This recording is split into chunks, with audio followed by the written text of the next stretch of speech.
మా యాప్లో 1,00,000 పెట్టుబడి పెట్టండి, 4 లక్షలు చేసిస్తాం.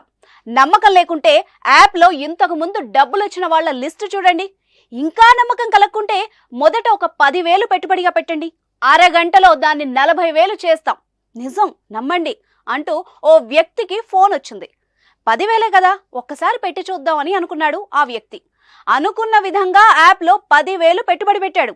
ఇంకేముంది, అరగంటలో అకౌంట్లోకి 40,000 వచ్చి పడ్డాయి. గజం కేవలం 15,500 రూపాయలతో 150 గజాల భూమి కేవలం 23 లక్షలు మాత్రమే. అరే, ఇదేదో బాగుందే, అరగంటలో 40,000 అంటే నమ్మశక్యం కావడం లేదు అనుకుని తోటి మిత్రులకు బంధువులకి కూడా దీని గురించి చెప్పాడు.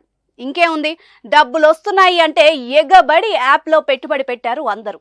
ఆ వ్యక్తి మాట విని వేలు కాదండి, ఏకంగా లక్షలే పెట్టుబడి పెట్టారు. అప్పుడే అసలు కథ మొదలైంది. మోసపోయామని తెలుసుకొని లబోదిబోమంటున్నారు. తీరా ఆన్లైన్ ద్వారా ఇన్వెస్ట్మెంట్ చేసి మోసపోయిన ఘటన తాజాగా వెలుగులోకి వచ్చింది. అసలు దీని కథ ఏంటి, దీనివల్ల ఎంతమంది మోసపోయారు, ఇప్పుడు తెలుసుకుందాం. ఫోన్ యాప్ లో పెట్టుబడి పెట్టండి, అధిక లాభాలు వస్తాయని ఓ ఫోన్ యాప్ కంపెనీ అమాయకులకు వల వేసింది.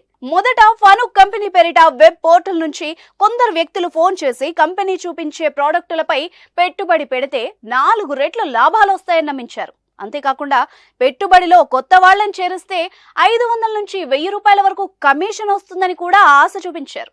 ఇంకేముంది, చైన్ సిస్టమ్ లాగా సుమారు 10,000 మంది సుమారు 500 కోట్ల వరకు ఇన్వెస్ట్ చేశారు. మొదట కొద్దిగా ఇన్వెస్ట్ చేయగా లాభాలు వచ్చాయి. ఇలా పెట్టుబడి పెడుతూ వచ్చారు బాధితులు. కొందరికి నమ్మకం కలిగిన తర్వాత అక్కడే అసలు కథ మొదలైంది. 1,00,000 ఇన్వెస్ట్ చేస్తే 40 రోజుల్లో రోజుకు 10,000 చొప్పున 4 లక్షలు ఇస్తామని నమ్మబలికారు. ఇలా వాట్సాప్ గ్రూపుల్లో 1000 మంది చొప్పున 10 గ్రూపుల్లో ఎరవేశారు. ఒక్కొక్కరిగా 1,00,000కు పైగా పెట్టుబడి పెట్టారు. ఇంకేముంది, ప్లాన్ ప్రకారం బాధితుల నుంచి అనుకున్న మొత్తం నగదు రాగానే మోసగాళ్లు బోర్డు తిప్పేశారు. ఈ నెల 26వ తేదీ నుంచి కంపెనీ వెబ్సైట్ ను ఆపేశారు. అనుమానం వచ్చి ఫోన్ చేస్తే స్విచ్ ఆఫ్ వచ్చింది. మోసపోయామని తెలుసుకొని పోలీసులను ఆశ్రయించి సెంట్రల్ క్రైమ్ పోలీస్ స్టేషన్ లో ఫిర్యాదు చేశారు బాధితులు.